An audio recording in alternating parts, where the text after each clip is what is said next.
Hey everyone, Profesor Cañedo here, and it's time once again for another review video on the Daughter of Fortune story. And we're getting pretty close to the end, and this is going to be the next to last video about the story, in which we're now getting into the final four chapters. And these are some of the events correlating to part three. We're talking about the years 1850 to 1853, and instead of trying to cover all the final four videos in one video, let me go ahead and break things down into two videos. So let's go ahead and get things started. Again, the chapters are chapters 18 and 19. Of course, this was the readings from last week, or half the readings from last week, and these are the chapters entitled "Disillusion" and "Sing Song Girl." So without further ado, let's go ahead and get onto it. Let's see what the let's see what's happening in chapter 18. Okay. All right. In chapter 18, we find out in Sacramento, and one of the things is that he can't let go of the past. In that he still, of course, has a connection to his deceased wife Lynn, and he's hoping that Lynn's spirit will eventually find its way over to him, and. But right now, we're seeing at this point in time too that even though he definitely has a lot of feelings toward Lynn, he's definitely got some feelings toward Eliza too. He looks forward to Eliza's letters, and he certainly misses her badly.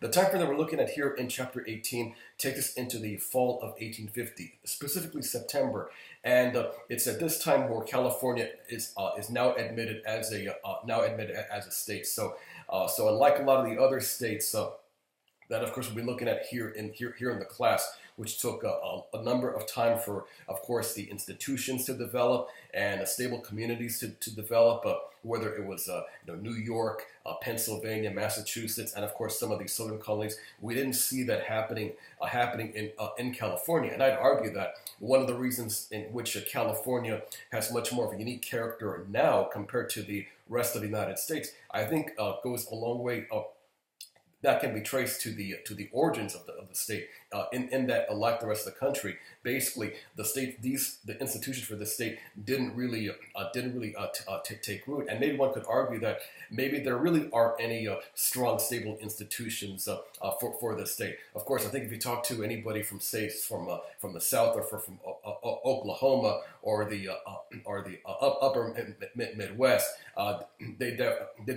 they might have some views about California in that, compared to the rest of the country, we're kind of funny or kooky or wacky, zany, for lack of a better term. But getting back to the story here, by 1850, even though one would think there'd be a sense of euphoria at this time in California becoming a state, Allende notes that this idea of progressive disillusionment is setting into the region. And many people are disgusted and disillusioned in that they're not finding the quick riches, the wealth of the gold rush. All those crazy stories which permeated the news in 1849.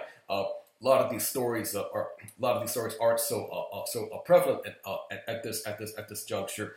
And many miners are just packing up and going to their own homes. And what is interesting here is that in California by this time, powerful companies are now starting to take over a lot of the mining operations. So in other words, everybody, whereas gold mining was an individual venture, or maybe a venture with a small group of people, now we're seeing corporate interests start to make its penetration into California. In other words, the economy of the state is changing quite dramatically within a matter of just a couple of years, once the gold rush started getting going. As the chapter progresses, we find where Dow is intrigued by the articles of Jacob Fremont, and of course this was Jacob Todd, but now Jacob Fremont is, you might say, an earlier version of a muckraker. This is something I get into a lot more detail in the History 109 class.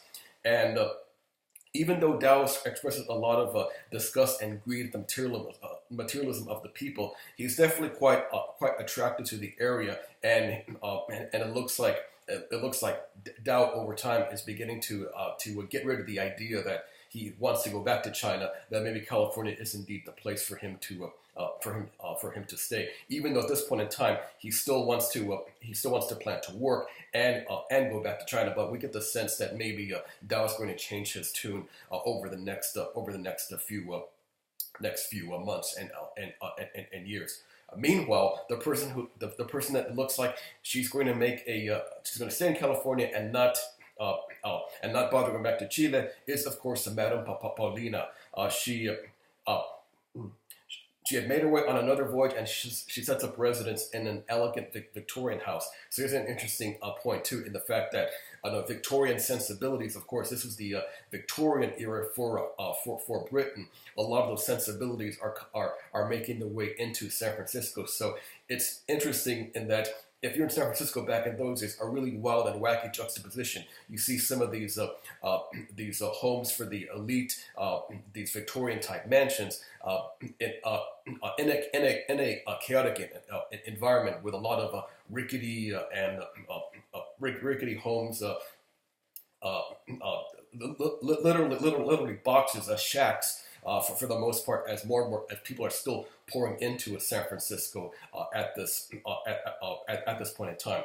One thing that's also apparent here is we find another secret from the Summers family. One of the things that had been coming into San Francisco and was becoming a major seller was a lot of the erotic stories, and it turns out Rose was one who wrote some of these erotic stories. So in some of the earlier videos, I talked about the idea of sex, sensuality, these types of all too human emotions, which of course come to the forefront in many instances during the course of the story. Here's an example right here of how even in a wild and woolly and crazy place like San Francisco, people of course are still interested in basic human emotions. So it's no surprise that Rose's books sell like the proverbial hotcakes, so to speak.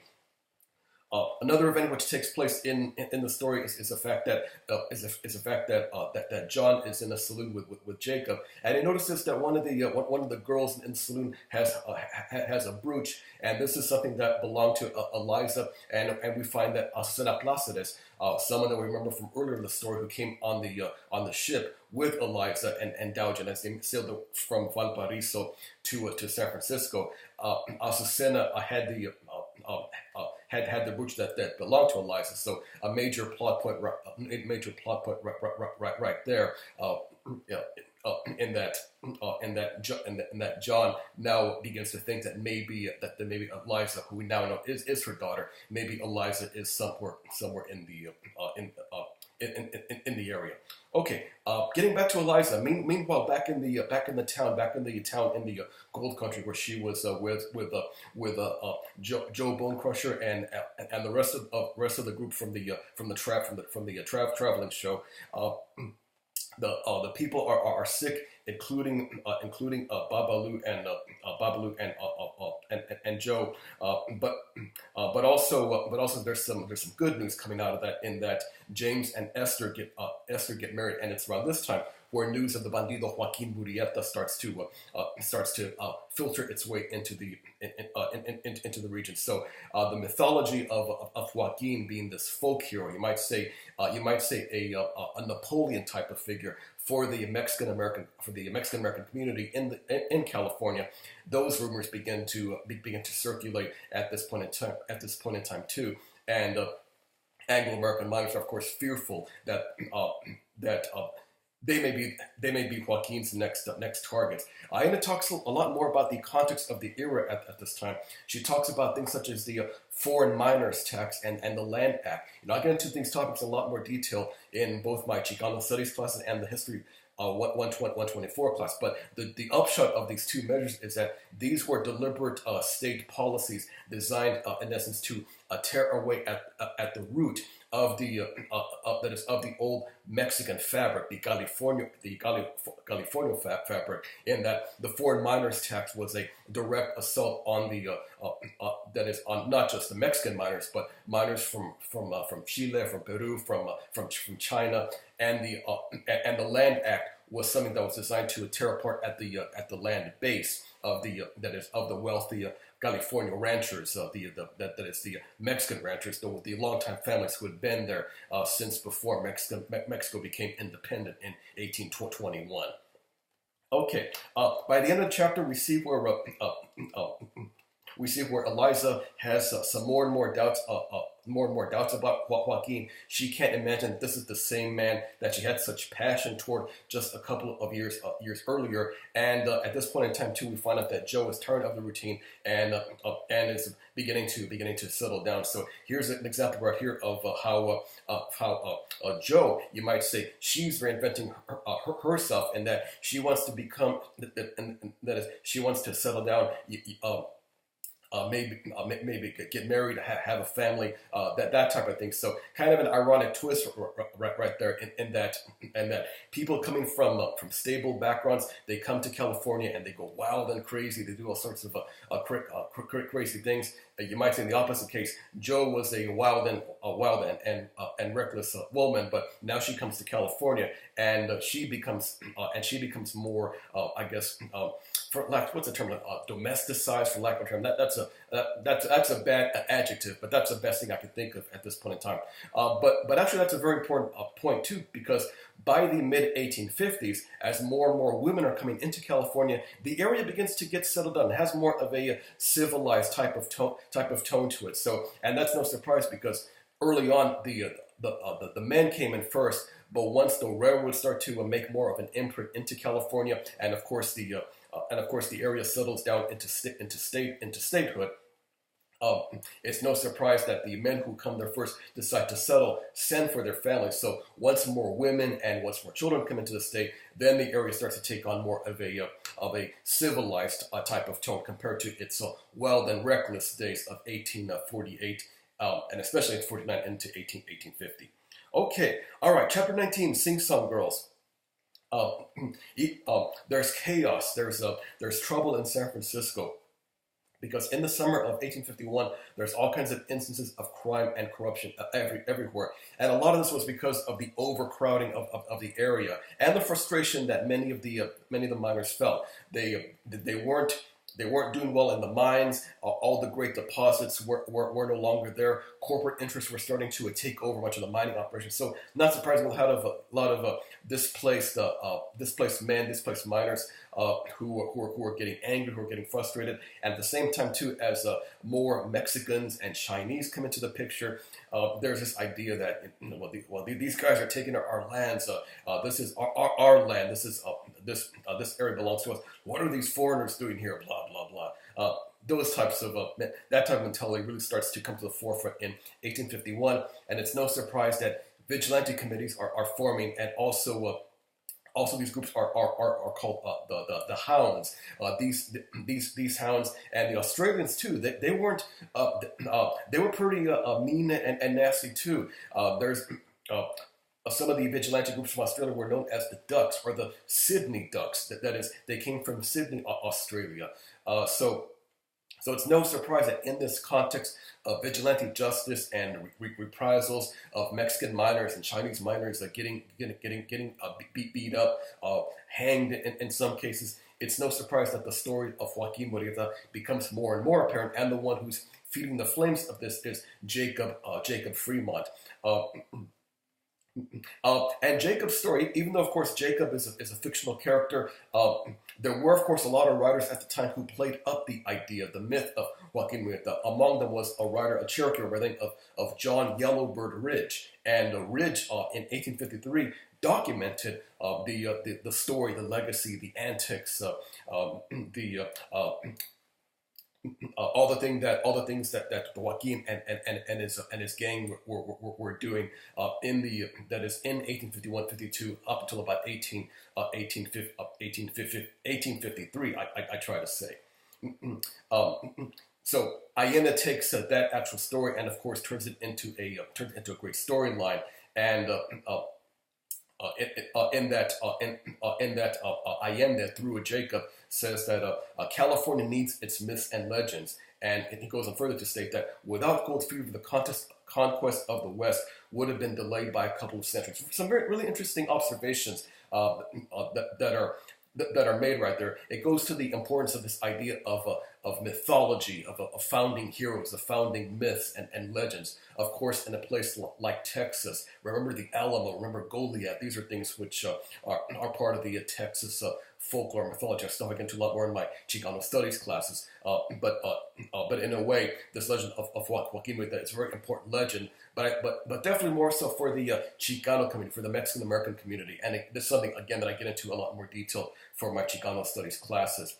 But in the chapter, we see where Jacob writes of some case of really outright blatant racism, including the lynching of a Mexican woman by the name of Josefa of Downeyville. It's a true story that actually happened back in those days. And I'll get into a lot more detail in the California class. But again, here's another fine example of how Allende brings in actual historical events into the context of the story.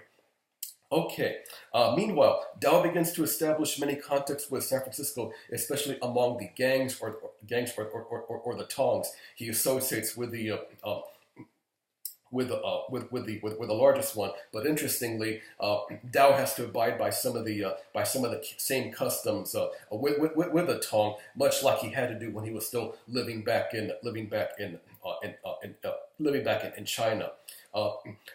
But toward the end of the chapter, here's where the idea of the sing-song girls really come into the forefront, because Dow, of course, is a noted physician, and his reputation has really grown at this point in time, and he's called upon to actually help out at a brothel to check on the cause of the death of a young prostitute. At this point in time, where Dow realizes that something really nasty and ugly and disgusting is going on within a lot of these brothels in San Francisco's Chinatown, and he finds out that the person who's really at the forefront of this nasty business is a madam by the name of Toy. What appears to be happening here is that as these girls quote outlive their usefulness, they're sent to hospitals to you might say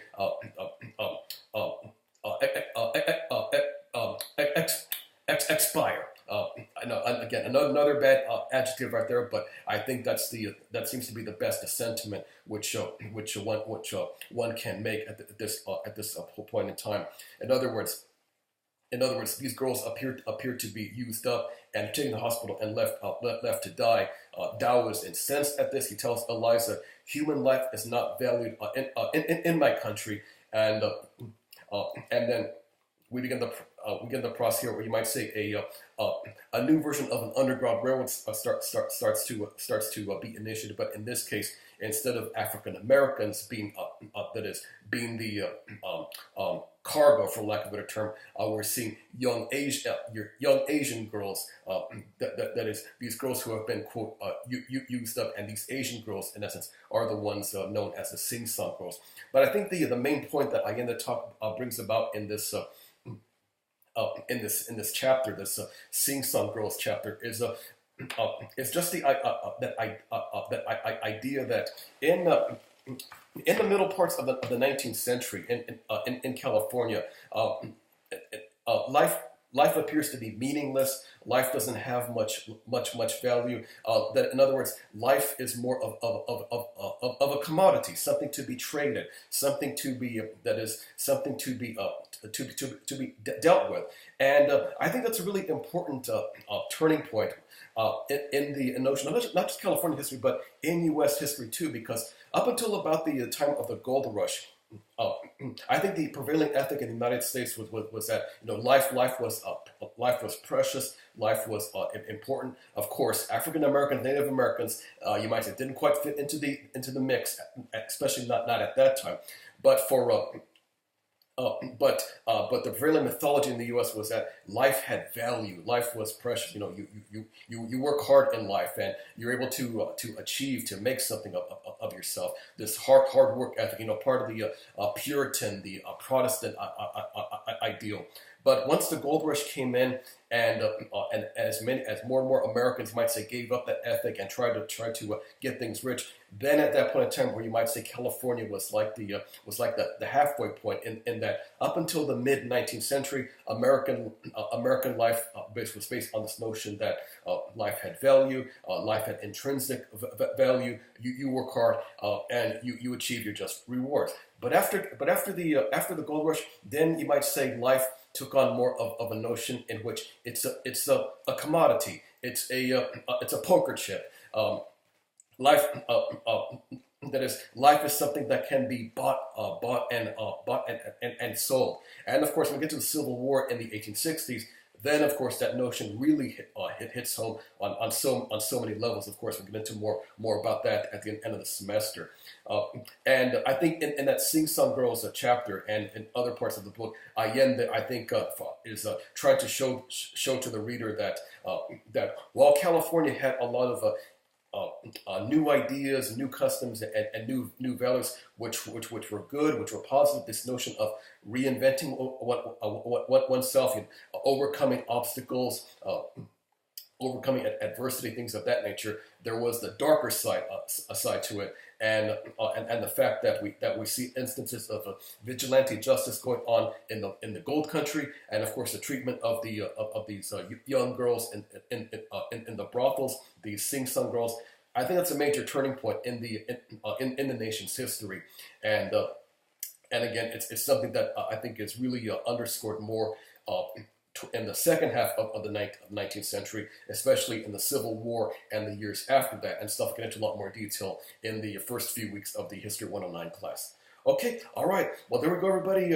Hope this video was helpful, and I hope that what I said in the last 5 or so minutes gave you more of a sense of what the story really means. I think in the wider context of United States history, but also but more United States cultural history, not United States social history, and of course I'll say a few more things about those elements and wrap things up with a final video in which I talk about chapters 20 and 21. Okay, all right, that's it from here, everybody. So you guys take care, and I see you one more time for my review of chapters 20 and 21.